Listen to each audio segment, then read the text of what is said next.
Hello and welcome back to Pagan Ireland by Eleanor Hull. We're on chapter 2 today, The Coming of the Milesians. Authorities the same as before. After the defeat and dispersion of the Firbolg race, the Tuatha De Danann possessed the land, but not in peace, for the Fomorians continued to haunt the northern and western coasts, just as their successors, the Norsemen and Danes, did long afterwards. The Tuatha De Danann were forced to meet them in a decisive battle in the northwest of Sligo. This fierce engagement was known as the Battle of Northern Moytura, to distinguish it from the Battle of Southern Moytura, fought at Cong with the Firbolg, as we learned.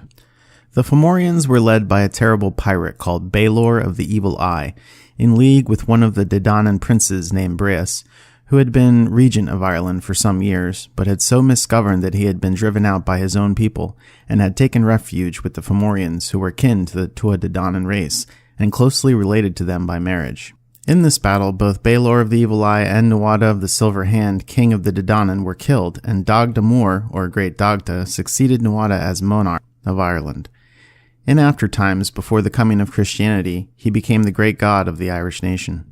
After the Battle of Northern Moytura, we do not hear much more of the Tuatha De Danann as human beings, though we hear of them frequently in Irish stories as gods and fairies and supernatural beings, who lived in invisible places beneath the mountains, but still took an interest in the affairs of men.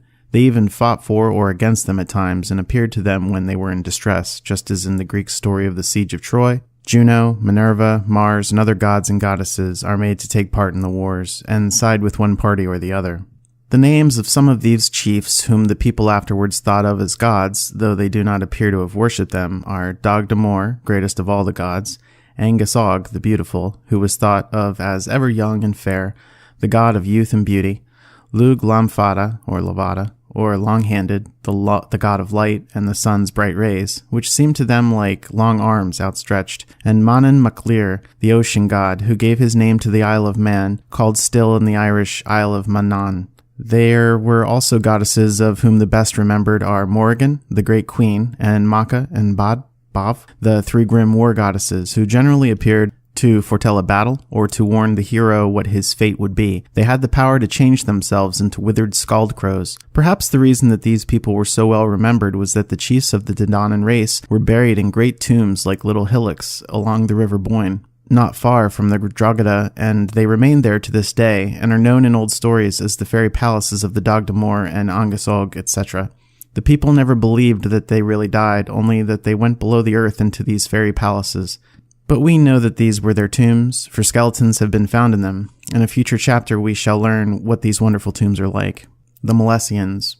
We have now to consider what happened in Ireland before the close of the De Danann period, and this brings us to the fifth and last settlement of the country, the coming of the Milesians, who are the race from which the present Irish people, if they belong to the old Irish race, and not to the Norman or English settlers, who came over afterwards, are descended. If your family has one of the old Gaelic surnames, which generally have an O or a Mac before them, you are a Milesian yourself, so you should be interested to hear how your ancestors came to Ireland.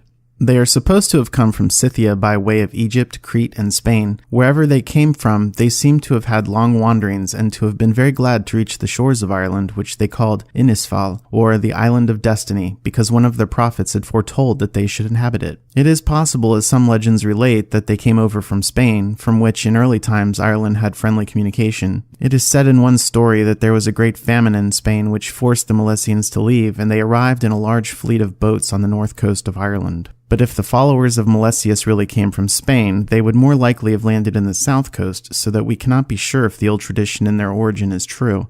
However, this may be. They made inquiries about the rulers of the country to which they had come. They were told that 3 brothers ruled the land in turn, but that at present they were all gathered at Aileach in Ulster, quarreling over the division of a number of jewels which had belonged to their ancestors.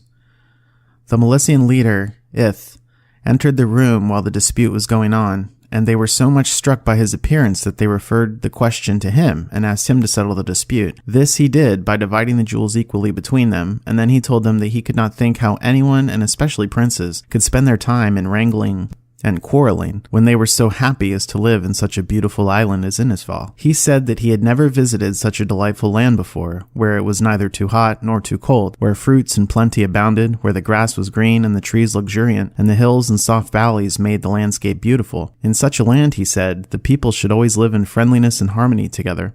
When he had said this, the princes felt shame at their quarreling, and Ith bade them a gentle farewell. As soon as he was gone, the brothers changed their minds. They agreed that if the stranger liked the land so well, he would probably try to conquer it for himself, and they immediately got together a force of armed men to follow Ith and try to make him a prisoner. They pursued him to the shore, and though the Milesians made good their retreat, Ith was mortally wounded and carried to the ships to die. His people were enraged at this treachery of the princes and vowed revenge.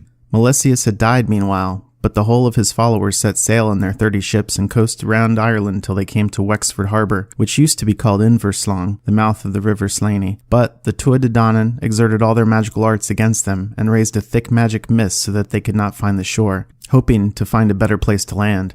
They sailed round the south coast westward until they reached the Kerry shores. Here again they tried to land, but again the Dé Danann raised a thick, confusing mist against them so that for a long time they failed to find a harbour. At last they succeeded in landing, and they made their way into the country, intending to march right across Ireland and attack the princes of Tara, their royal palace. On their way they were met by 3 beautiful ladies, princesses, who told the newcomers that they were the wives of the 3 princes, who were reigning alternately at Tara. They said that their names were Banba, Fadla, and Ir, and that each of them had given her own name to the country, so that is how Ireland comes to have so many names, Banba, Fodia, and Ir. Her poetic names, besides Innisfal, the land of destiny, which the Milesians call her, and Ireland, which we call her now, but which is not so beautiful a name as the others. Ireland is just a way of saying land of Ire, or Erin, but in early times the ordinary name of Ireland was Scotia. When the Milesians arrived at Tara, Emergan, their bard, one of the sons of Milesius, challenged the princes to battle. The princes refused, but they said that if Emergan would decide between them, they would agree to whatever he determined. I suppose they had found that Ith was so just in his decision that they were willing to put their trust in Emergan. If he decided unjustly, however, they said that they would use all their enchantments to destroy him. He resolved that his people should put to sea once more at Inverseen, the river Kenmare in County Kerry, which was named after Seen, the wife of Emergan, who died there, and sail out to a distance of 9 waves from the shore. Then, if the Tuatha Dé Danann could again prevent the Milesians from landing, they were to go away from Ireland and return no more. But if they succeeded in getting a footing on shore, the country must be surrendered to them, and the Tuatha Dé Danann must depart. The Dé Danann joyfully accepted these terms, thinking that it would be an easier matter to them to prevent the Milesians from landing. While the ships were coasting down the shores of Ireland close to land, Emergan wrote a song about the country, describing the scenery of the coast. We still have this song, but it is written in very old Irish and in a very difficult meter. It is a sort of incantation and begins like this. I invoke thee, Erin, fertile, fertile hill, wavy, wavy wood, flowing, flowing stream, fishy, fishy lake, etc. Then they put out 9 waves from the shore, and the Tuatha Dé Danann raised against them by their magic arts such a terrible storm that the ships were driven hither and thither, some of them dashing against each other, some driven on rocks, and others out to sea and round the south coast of Ireland. In the darkness caused by the magic mist, they could not see each other, and in that terrible storm no less than 5 of the sons of Milesius perished. The youngest had mounted to the topmast, hoping to get above the horrible fog, and the wind blew him off into the sea. Don was lost off the Kerry coast with all his crew at a place often called in the old stories the House of Don. Ir, another brother, was thrown up against the precipitous rocks of Skellig Michael. Only 3 of the brothers survived, Heber, Hedemon, and Emergan the poet. Heber and Hedemon. The 2 elder brothers afterwards divided the country between them. The descendants of Heber took the south and dwelled in Munster, and the descendants of Hedemon established themselves in the north. You will often hear in Irish stories of the children of Heber and Hedemon, and this is what it means. Emergan needed no property of his own, for the poets were always given all that they required by the chiefs of the different tribes. Everyone was proud to help or entertain a bard. Heber and Hedemon, however, did not get the country without fighting for it. They met the forces of the Tuatha Dé Danann at a place called Tulte, or Telltown, in Meath, and though the enemy fought bravely, their 3 princes were slain. Then the new settlers scattered themselves over the island, built dwelling places, and began to sow and reap. A new palace was built at Tara, and all seemed to be prospering until the wife of Heber, who was a greedy and covetous woman, and who, although her husband possessed the richest and most fertile part of Ireland, was never satisfied, said that as she owned 2 of 3 of the most beautiful valleys of Ireland, she must also have the 3rd. She forced her husband to go to war with his brother about this, and in this battle Heber was killed, so that instead of gaining another valley, she lost all. For henceforward, Hedemon reigned as sole king.